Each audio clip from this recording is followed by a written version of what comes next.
नमस्कार दोस्तों, आप देख रहे हैं एएसबी बायोलॉजी क्लासेस, जहां पर आपको पढ़ाया जाता है हर लाइन कॉन्सेप्ट से लेकर क्लियरिटी तक। चलिए आज की इस क्लास को शुरू करते हैं। और आज का क्लास आप सभी के लिए काफ़ी ज़्यादा इंपॉर्टेंट होने वाला है, क्योंकि आज हम पढ़ने वाले हैं बेस, जो क्लास 10th केमिस्ट्री का दूसरा चैप्टर एसिड बेस साल्ट का दूसरा टॉपिक है बेस। और ये आपको परीक्षा में दिलाएगा 3 से 5 नंबर। जब आप 3 से 5 नंबर पा जाएंगे तो इससे क्या होगा, आपकी परसेंटेज भी बढ़ेगी। तो चलिए आज की इस क्लास को शुरू करते हैं बिना किसी देरी के, और एक एक लाइन को आपको समझाने की प्रयास करते हैं, और हर एक लाइन आपके दिमाग में बैठाने की पूरी प्रयास करेंगे हम, ताकि आपका एक भी नंबर इस टॉपिक से छूटने ना पाए। तो इसके लिए आपको क्या करना होगा, आपको शुरू से लेकर के अंत तक इस क्लास में बने रहना है।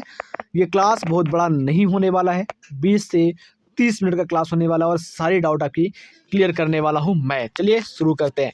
सबसे पहले अगर हम बात करते हैं बेस क्या होता है, व्हाट इज बेस, तो अभी आपने पढ़ा होगा कि अकॉर्डिंग टू आर्हेनियस जो बेस होता है वो वाटर के अंदर डिजॉल्व होने के बाद OH माइनस आयन देता है। जी बिल्कुल आपने सही पढ़ा है, लेकिन इसके अलावा मैं आपको दूसरा डेफिनेशन बताऊं जो काफ़ी सरल होगा, सिंपल होगा और आपको याद करने के लायक होगा। तो आप स्लाइड पर देख पा रहे होंगे, base are bitter in taste, जो यानी कि बेस होता है वो क्या होता है, स्वाद में कड़वा होता है। हैव शॉपी टच, यानी कि वो क्या होता है, शॉपी टच यानी कि साबुन के जैसा चिकना होता है। टर्न लिटमस ब्लू, यानी कि अगर हम बात करते हैं ये रेड लिटमस पेपर को ब्लू लिटमस पेपर में कन्वर्ट कर देता है। And give hydroxide ion in aqueous solution. अब यहाँ पर अगर हम बात करते हैं give hydroxide ion in aqueous solution का मतलब क्या है, according to Arrhenius base give OH ion in water, ये कहानी इसका है। तो अब अगर हम बात करते हैं एग्जाम्पल की, तो कुछ एग्जाम्पल मैं आपको बताऊं बेस की, तो जैसे सोडियम हाइड्रोक्साइड, इसको कहते हैं कास्टिक सोडा, ठीक है, यानी कि फार्मूला होगा NaOH, ये एक टाइप का आपका बेस है। कैल्शियम हाइड्रोक्साइड CaOH का होल ट्वाइस, ये आपका कैल्शियम हाइड्रोक्साइड है जो कि एक प्रकार का बेस है। पोटेशियम हाइड्रोक्साइड जिसको कास्टिक पोटास के नाम से जानते हैं, इसका फार्मूला है KOH। देखिए मैंने सब कुछ आपको पहले से लिख रखा है ताकि आप स्क्रीनशॉट लें और इस चीज़ों को बारीकी से अच्छे से पढ़ सके दोबारा, किसी भी समस्या को बिना झेले। चलिए आगे की पॉइंट को समझते हैं, आगे की पॉइंट में क्या है। तो अब हम पढ़ेंगे प्रॉपर्टी ऑफ बेस, यानी कि बेस की प्रॉपर्टी क्या होती है उसको हम पढ़ेंगे और उसको समझेंगे, ठीक है।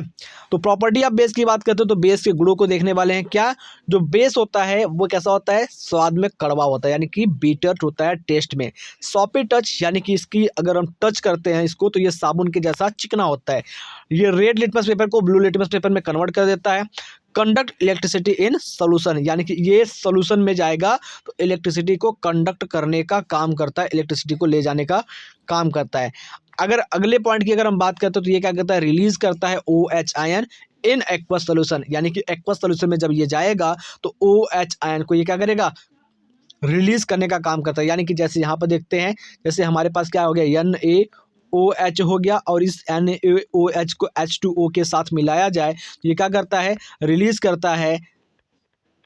पहले Na प्लस आयन बना लेगा, फिर उसके बाद क्या करेगा, OH बनाएगा, और यही OH जो होता है वो जल के साथ मिलकर के H3O हाइड्रोनियम का फॉर्मेशन कर लेता है, ठीक है। चलिए आगे चलते हैं, टाइप्स ऑफ बेस की बात करते हैं। तो बेस क्या होता है, तो अब अगर हम बेस की बात करते हैं तो यहाँ पे देखो, base can be divided into 2 type, यानी कि जो बेस होता है उसको 2 भागों में डिवाइड किया गया है, water soluble and water insoluble. आपने पढ़ा होगा स्ट्रॉन्ग बेस, वीक बेस, जी हाँ, स्ट्रॉन्ग बेस और वीक बेस भी होता है, मैं उसके बारे में भी बताऊंगा। लेकिन यहाँ पर थोड़ा सा आप वाटर सॉल्युबल और वाटर इनसॉल्युबल बेस के बारे में जान लीजिए, ये क्या होता है, काफ़ी ज़्यादा महत्वपूर्ण है। ये आपके आगामी परीक्षा जब आप कंपटीशन में बैठेंगे तब ये आपको हेल्प करेगा। तो सबसे पहले अगर हम बात करते हैं तो यहाँ पर देखिए क्या लिखा हुआ है, the hydroxide of alkali and alkaline earth metal are soluble in water, यानी कि अगर हम बात करते हैं जो आपके एल्काली और एल्कलाइन, कहने का मतलब ये है कि पीरियोडिक टेबल खोलिए, इस तरीके से जो आपके कॉपी में पीरियोडिक टेबल बना हुआ है उस पीरियोडिक टेबल को खोलिए, और पीरियोडिक टेबल खोलने के बाद आप देखेंगे कि आपके पीरियोडिक टेबल में कहाँ है, ये S ब्लॉक है, उसके बाद इसमें D ब्लॉक है, उसके बाद P ब्लॉक है, और नीचे देखेंगे तो आपका F ब्लॉक भी है। तो F ब्लॉक को छोड़ दीजिए, D ब्लॉक P ब्लॉक को छोड़ दीजिए। जब आप एस ब्लॉक में जाएंगे तो एस ब्लॉक में 2 वर्ग होता है, 2 ग्रुप होता है, एक फर्स्ट होता है और एक सेकेंड होता है। तो फर्स्ट और सेकेंड ये दोनों ही क्या होते हैं, आपके एल्काली और एल्कलाइन अर्थ मेटल होते हैं। तो इनके साथ अगर कोई भी इनमें से कोई भी अगर मेटल आता है, जैसे कि अगर हम बात करें एस ब्लॉक के पहले ग्रुप में, तो क्या होता है, हाइड्रोजन होता है, लिथियम होता है, सोडियम होता है, पोटेशियम होता है, रुबिडियम होता है और सीजियम होता है, फ्रांसियम होता है। इनमें से कोई भी मेटल, जैसे अगर हम बात करें LiOH, ये लिथियम हाइड्रोक्साइड हो गया, ये क्या हो गया, alkaline earth metal, sorry alkali earth metal hydroxide हो गया। ठीक है, अब ये एल्काली अर्थ मेटल हाइड्रोक्साइड जो होता है वो वाटर के अंदर क्या होता है, साल्बुल होता है। बात समझ में आया? क्या हमने बताया, जैसे हमारे पास लिथियम है, ये क्या आपका एल्काली अर्थ मेटल है जो कि एस ब्लॉक के पहले ग्रुप में पाया जाता है। इसके साथ क्या करते हैं, OH जोड़ देते हैं, ये एल्काली अर्थ मेटल हाइड्रोक्साइड हो गया, तो ये क्या करेगा, वाटर के अंदर साल्बुल होता है। दूसरी बात अगर हम बात कर रहे हैं तो हमारा एल्कलाइन मेटल की बात कर रहे हैं, एल्कलाइन अर्थ मेटल की बात करें जिसमें मैग्नीशियम आता है, तो मैग्नीशियम क्या आपका एल्कलाइन अर्थ मेटल, इसमें अगर हम हाइड्रोक्साइड को जोड़ दें तो ये क्या हो जाएगा, आपका एल्कलाइन अर्थ मेटल हाइड्रोक्साइड होगा। तो इस तरीके के जो हाइड्रोक्साइड होते हैं वो क्या होते हैं, वो आपके वाटर में सॉल्युबल होते हैं। दूसरी बात अगर हम बात करते हैं तो एस ब्लॉक के जो एलिमेंट होते हैं ना, एस ब्लॉक के एलिमेंट के साथ लग करके बनने वाला जो हाइड्रोक्साइड होता है या बनने वाला जो बेस होता है वो क्या होता है, हमेशा स्ट्रॉन्ग बेस होता है। क्या होता है, स्ट्रॉन्ग बेस होता है। तो आप ट्रिक याद कर लीजिए कि एस ब्लॉक में पाए जाने वाले क्या होते हैं, हमारे लिए ना करो रब से फरियाद, ठीक है, हमारे लिए ना करो रब से फरियाद। इनमें से अगर कोई एलिमेंट आता है हाइड्रोक्साइड के साथ, वो क्या होगा, स्ट्रॉन्ग बेस के नाम से जाना जाएगा। तो आई होप ये सारी चीज़ें आपकी क्लियर हो गई होगी। या फिर अगर हम बात करते हो तो क्या हो गया होगा, वाटर सॉल्युबल बेस जो होता है वो आपका क्लियर हो गया होगा। चलिए अगले पॉइंट की ओर चलते हैं। अगला पॉइंट कहता है कि these are also known as alkali, और इसको क्या करते हैं, एल्काली करते हैं। जैसे एग्जांपल की अगर हम बात करते हैं, फॉर एग्जांपल की बात करते हैं बेटा, तो फॉर एग्जांपल में लिखा हुआ है कि सोडियम हाइड्रोक्साइड, क्या लिखा हुआ है, sodium hydroxide, magnesium hydroxide. Sodium hydroxide की अगर हम बात करते हैं तो ये एस ब्लॉक का पहला ग्रुप होता है, और इसके सूत्र की बात करते हैं सोडियम हाइड्रोक्साइड का NaOH, ये सोडियम हाइड्रोक्साइड। मैग्नीशियम हाइड्रोक्साइड की बात कर रहे हैं तो MgOH, ये मैग्नीशियम हाइड्रोक्साइड हो गया। कैल्शियम हाइड्रोक्साइड की बात कर रहे हैं तो CaOH, फार्मूला को आप याद कर लीजिएगा। ये सारे क्या है, एल्काली कंसिडर्ड स्ट्रॉन्ग बेस हैं। कहने का मतलब अभी आपको हमने शुरुआत में बताया था स्ट्रॉन्ग बेस और वीक बेस के बारे में, तो अभी आपने क्या जान लिया, स्ट्रॉन्ग बेस। तो ये हमने जो शुरू में आपको ट्रिक बताया था कि एस ब्लॉक के पहले वर्ग और दूसरे वर्ग के जो भी मेटल्स हैं उनके साथ अगर हाइड्रोक्साइड लगा है तो सिंपल सा वो क्या है, आपका स्ट्रॉन्ग बेस है। समझ में आया कि नहीं? यस ब्लॉक का पहले ग्रुप और दूसरे ग्रुप के जो मेटल्स हैं उन मेटल के साथ क्या लगा हुआ है, अगर आपका OH लगा हुआ है तो कहने का मतलब इससे जो बेस बनेगा वो क्या बनेगा, स्ट्रॉन्ग बेस बनेगा, SB यानी कि स्ट्रॉन्ग बेस बनेगा। ओके, देन चलते हैं आगे की पॉइंट को समझते हैं।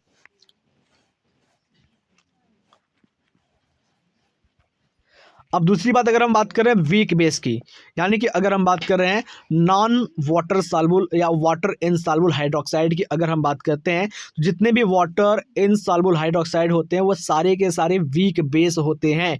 कहने का मतलब साफ साफ आपका ये है कि एस ब्लॉक में, ठीक है, एस ब्लॉक के पहले और दूसरे ग्रुप के एलिमेंट को छोड़ दिया जाए, यस ब्लॉक के पहले और दूसरे ग्रुप के एलिमेंट को छोड़ दिया जाए जो कि मेटल होते हैं, एल्काली और एल्कलाइन होते हैं। इनके साथ जब OH लगता है तो ये बनाते हैं क्या, आपके स्ट्रॉन्ग बेस का निर्माण करते हैं। इसको छोड़ करके बाकी किसी भी एलिमेंट के साथ, किसी भी एलिमेंट के साथ अगर आपका हाइड्रोक्साइड आता है वो क्या है आपका, वो आपका वीक बेस की तरह काम करता है। ठीक है, वो क्या करता है, आपका वीक बेस की तरह काम करता है। तो आई होप ये सारी चीज़ें आप समझ गए होंगे। या दूसरे तरीके से मैं आपको परिभाषा बताऊं तो आप ये जानिए कि जो स्ट्रॉन्ग बेस होता है वो वाटर के अंदर डिज़ोल्व हो जाता है, पूरी तरीके से OH आयन को रिमूव करता है या OH आयन को रिलीज करता है। जो आपका वीक बेस होता है वो वाटर के अंदर पूरी तरीके से डिजॉल्व नहीं होता है और OH आयन को पूरी तरीके से रिलीज नहीं करता है। ये चीज़ें आपको समझ में आ गई।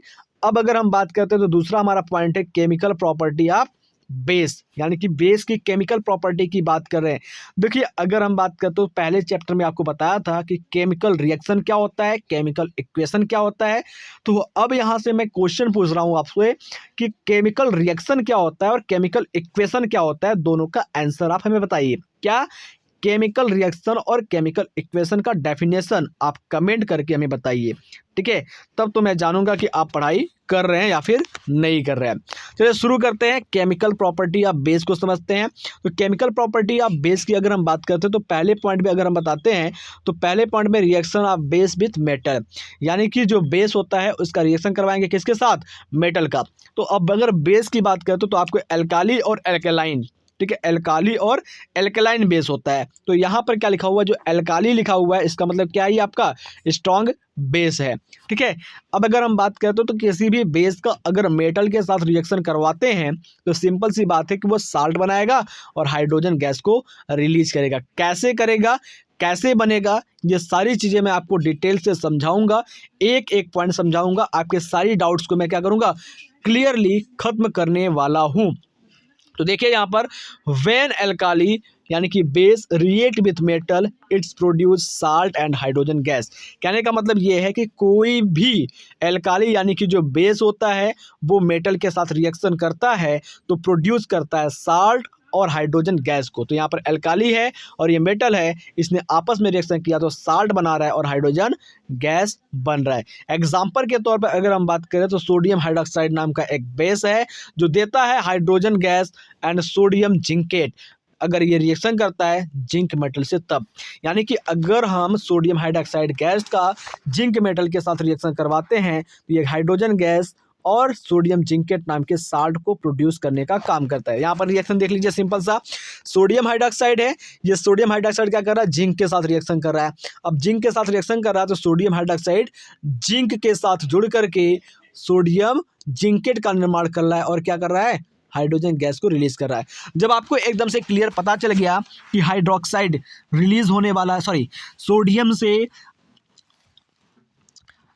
सोडियम हाइड्रोक्साइड से क्या होगा, हाइड्रोजन रिलीज होगा। तो कहने का मतलब ये है कि अगर एक हाइड्रोजन यहाँ से रिलीज हो रहा है तो क्या होगा, ये जिंक इस हाइड्रोजन का स्थान लेगा और जब जिंक स्थान लेगा तो कहने का मतलब ये है कि अगर जो आपका Na है, ठीक है, जो आपका क्या है यहाँ पर मैं बताता हूँ NaOH है और ये अगर जिंक के साथ रिएक्शन कर रहा है तो कैसे करेगा, ये देखिए हमको एकदम पता है कि जो आपका हाइड्रोजन है वो क्या होगा, वो निकल जाएगा बाहर, ये H2 के रूप में क्या हो गया, बाहर निकल गया।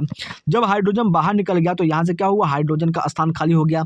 जब हाइड्रोजन का स्थान खाली हुआ तो क्या होगा, जब हाइड्रोजन का स्थान खाली हुआ तो यहाँ पर बहुत बड़ी चीज़ होगी, ये जो आपका जिंक है वो हाइड्रोजन का स्थान लेना चाहेगा तो क्या हो जाएगा, NaOZN, नहीं ये क्या हो जाएगा, गलत हो जाएगा। क्यों गलत हो जाएगा, क्योंकि जो मेटल है वो पहले लिखा जाएगा, नॉन मेटल बाद में लिखा जाएगा। तो कहने का मतलब ये है, तो आप यहाँ पर ये देखिए जो आपका मेटल है वो क्या होगा, पहले लिखा जाएगा और नॉन मेटल बाद में लिखा जाएगा। तो मतलब क्या है, ये जो जिंक है वो हाइड्रोजन का जगह तो लेगा लेकिन सोडियम पहले रहेगा, ठीक है, सोडियम का होगा पहले रहेगा, ZA2 हो जाएगा और ZN हो जाएगा, जिंक हो जाएगा और O2 हो जाएगा। कैसे हुआ बेटा, ये हुआ ऐसे कि जिंक के ऊपर 2+ आयन था तो ये यहाँ पर आ गया और यहाँ पर भी चला गया 2+ आयन। तो अब ये कहाँ पर देखते हैं तो हमारा ये क्या बन गया, सोडियम जिंकेट नाम का एक साल्ट बन गया। सोडियम जिंकेट नाम का क्या हो गया, एक साल्ट बन गया और साथ ही साथ हाइड्रोजन गैस रिलीज हो गया। तो इस तरीके से ये रिएक्शन कंप्लीट होता है, ठीक है। तो चलिए आगे की पॉइंट को समझते हैं। तो आगे की पॉइंट में आपको पढ़ना है दूसरे एग्जाम्पल को जो कि मेटल के साथ रिएक्शन करने वाला है एक बेस। तो sodium aluminate and hydrogen gas are formed when sodium hydroxide react with aluminium metal, यानी कि सोडियम हाइड्रोक्साइड अगर एल्युमिनियम के साथ रिएक्शन करता है तो यहाँ पर सोडियम एल्यूमिनेट नाम का एक सॉल्ट बनेगा और हाइड्रोजन गैस रिलीज होगा और ये सारी रिएक्शन वाटर के प्रेजेंस में होगी। तो यहाँ पर देख सकते हैं सोडियम हाइड्रोक्साइड है, एल्युमिनियम है और जल है थोड़ी मात्रा में, ये सारे मिलकर के क्या कर रहे हैं, सोडियम एल्यूमिनेट नाम का एक प्रोडक्ट बना रहे हैं जिसको साल्ट कहते हैं, और ये हाइड्रोजन गैस रिलीज हो रहा है। आई होप ये सारी चीज़ें आपको अच्छे से समझ में आ गई होगी।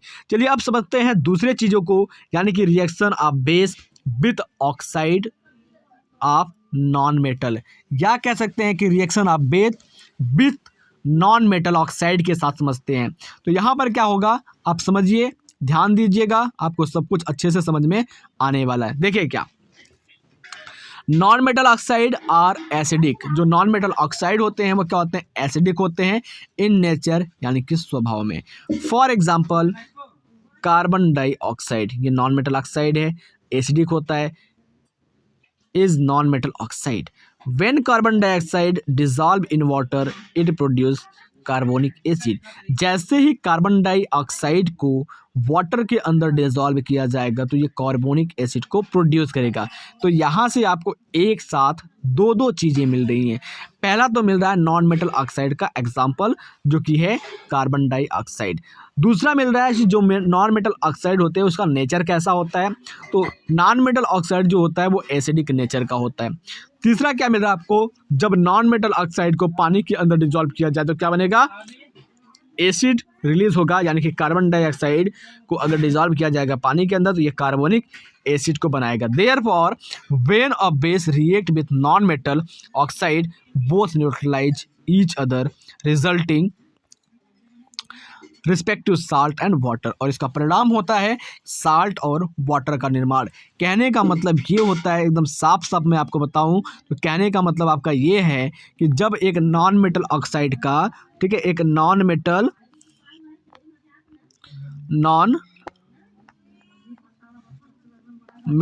ऑक्साइड का, ठीक है, एक नॉन मेटल ऑक्साइड का जब हम वाटर के साथ रिएक्शन करवाते हैं, ठीक है, नॉन मेटल ऑक्साइड का जब हम H2O के साथ रिएक्शन करवाते हैं तो क्या बनता है, ये बनाता है कार्बोनिक एसिड, यानी कि कार्बन डाइऑक्साइड का जब हम जल के साथ रिएक्शन करवाएंगे ये क्या करेगा, कार्बोनिक एसिड का निर्माण करेगा। ये एसिड हो गया, तो कार्बोनिक एसिड का अगर हम बेस के साथ रिएक्शन करवाएंगे तो क्या कर लेगा, ये साल्ट का निर्माण करेगा। तो कहने का मतलब ये हो गया यहाँ पर एसिड बेस न्यूट्रलाइजेशन रिएक्शन के जैसा ये काम करेगा, जिसके बारे में अभी हम आगे बात करने वाले हैं। तो यहाँ पर देखिए क्या लिखा हुआ है कि base plus non metal oxide ये बन गया साल्ट और वाटर। बात समझ में आई। चलिए आगे, non metal oxide are acidic in nature, जो भी हमने ऊपर बता दिया कि जो नॉन मेटल ऑक्साइड होता है वो एसिडिक नेचर का होता है। एग्जांपल की बात करें, sodium hydroxide gives sodium carbonate and water when react with carbon dioxide, यानी कि सोडियम हाइड्रोक्साइड का जब हम कार्बन डाइऑक्साइड के साथ रिएक्शन करते हैं तो ये सोडियम कार्बोनेट बनाता है और जल मुक्त करता है। कैसे करता है ये, देखो ये कार्बन डाइऑक्साइड है, जब इसके साथ रिएक्शन करेगा तो ये एसिड के रूप में काम करेगा। जब एसिड के रूप में काम करेगा ये दोनों साथ में मिलेंगे तो न्यूट्रलाइजेशन रिएक्शन होगा, तो एक साल्ट बनेगा और जल मुक्त होगा। तो आई होप सारी चीज़ें आप अच्छे से समझ चुके होंगे। आगे देखते हैं, अगले पॉइंट को समझते हैं। तो अगला एग्जाम्पल क्या है, calcium hydroxide gives calcium carbonate and water when it react with carbon dioxide, यानी कि कैल्शियम हाइड्रोक्साइड का जब हम जल के कार्बन डाइऑक्साइड के साथ रिएक्शन करवाते हैं तो ये कैल्शियम कार्बोनेट देता है और जल देता है। तो ये छोटा छोटा एग्जाम्पल मैंने आपको समझाने के लिए लिया है, काफ़ी आसान है। अगर आप ध्यान से पढ़ेंगे तो डेफिनेटली आप 3 से 5 मार्क्स परीक्षा में गेन करने के लायक हैं, और जो आपके परसेंटेज पर काफ़ी ज़्यादा इफेक्ट डालता है। चलिए तीसरे रिएक्शन की बात करते हैं। तो तीसरा है आपका न्यूट्रलाइजेशन रिएक्शन, यानी कि एसिड बेस रिएक्शन को हम न्यूट्रलाइजेशन रिएक्शन के नाम से भी जानते हैं। जब कोई एसिड बेस के साथ रिएक्शन करता है या कोई बेस एसिड के साथ रिएक्शन करता है तो इसका सिंपल सा प्रोडक्ट बनता है साल्ट और वाटर, ठीक है। यानी कि किसी भी खट्टे पदार्थ को किसी भी खारे पदार्थ में डाल दिया जाए तो सीधा सा रिजल्ट बनेगा आपका साल्ट और वाटर। चलिए डेफिनेशन को शुरू करते हैं। An acid neutralize a base, यानी कि एक एसिड जो होता है वो बेस को न्यूट्रलाइज कर देता है। When they react with each other, जब वो एक दूसरे से अभिक्रिया करते हैं। And respective salt and water form, और इसी दौरान क्या होता है, साल्ट भी बनता है वाटर भी बनता है। सिंस तब the reaction between acid and base both neutralize each other, hence it is also known as the neutralization reaction. तब इस प्रकार की अभिक्रिया को हम क्या कहते हैं, न्यूट्रलाइजेशन रिएक्शन कहते हैं। यानी कि एसिड और बेस आपस में मिलते हैं तो एक दूसरे को न्यूट्रलाइज कर देते हैं, यानी कि एक दूसरे की जो नेचर होती है, ठीक है, एक दूसरे की जो प्रकृति होती है, एसिड से निकलने वाले हाइड्रोजन के ऊपर प्लस, हाइड्रोक्साइड के ऊपर माइनस जो कि बेस से निकलता है, ये प्लस माइनस कुछ नहीं रह जाता और यहाँ पर एक न्यूट्रल साइन आ जाता है, यानी कि जीरो हो जाता है। एग्जाम्पल की अगर हम बात करते हैं तो एग्जाम्पल में लिखा हुआ है कि sodium chloride and water are formed when hydrochloric acid react with sodium hydroxide. Simple सा रिएक्शन है कि हाइड्रोक्लोरिक एसिड को जब हम रिएक्ट करवाते हैं सोडियम हाइड्रोक्साइड के साथ, तो यहाँ से क्या होता है, जो क्लोरीन होता है वो सोडियम के साथ चला जाता है, जो हाइड्रोजन होता है वो हाइड्रोक्साइड के साथ चला जाता है। सोडियम जब क्लोरीन के साथ गया तो सोडियम क्लोराइड बन गया, हाइड्रोजन जब हाइड्रोक्साइड के साथ गया तो जल बन गया। इस तरीके से न्यूट्रलाइजेशन रिएक्शन पूरी होती है। सोडियम क्लोराइड एक प्रकार का साल्ट है और जो जल है आपका वो एक प्रकार से लिक्विड है। चलिए, इन सिमिलर वे, इसी प्रकार से अगर हम एक दूसरे एग्जाम्पल को समझते हैं, calcium chloride is formed along with water when hydrochloric acid react with calcium hydroxide।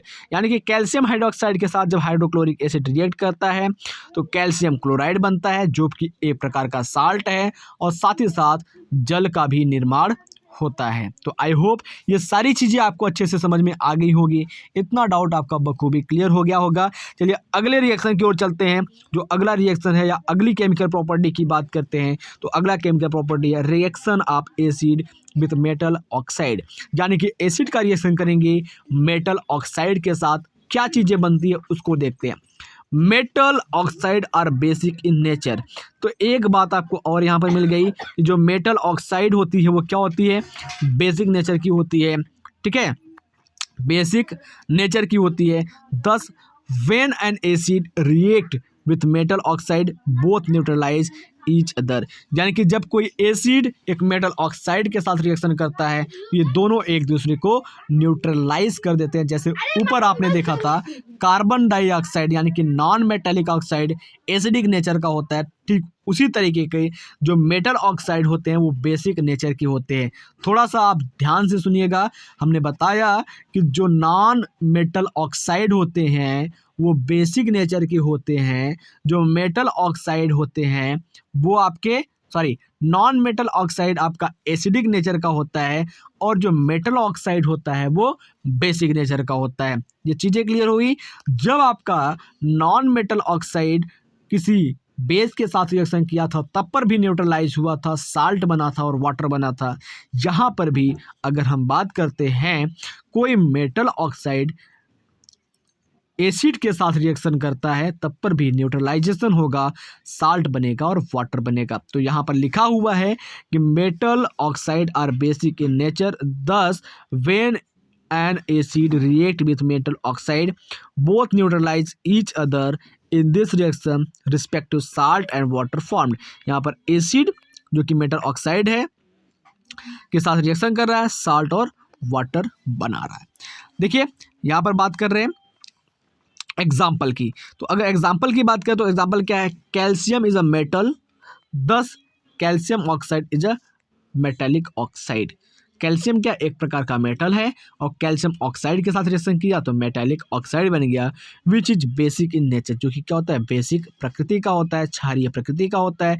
When an acid, जब एक acid such as hydrochloric react with calcium hydroxide, यानी कि जब एक हाइड्रोक्लोरिक एसिड कैल्शियम हाइड्रोक्साइड के साथ रिएक्शन करता है तो वहाँ पर न्यूट्रलाइज हो जाता है, रिएक्शन टेक्स प्लेस होता है एंड कैल्शियम क्लोराइड बनता है, पानी भी बनता है। तो यहाँ पर हाइड्रोक्लोरिक एसिड क्या है, आपका एसिड है, कैल्शियम ऑक्साइड एक प्रकार का आपका मेटालिक ऑक्साइड है जो कि बेस होता है, दोनों आपस में रिएक्शन करते हैं तो कैल्शियम क्लोराइड बनता है और साथ में पानी निकलता है। तो आई होप ये पानी निकालने वाली प्रक्रिया आपको अच्छे से समझ में आ गई होगी।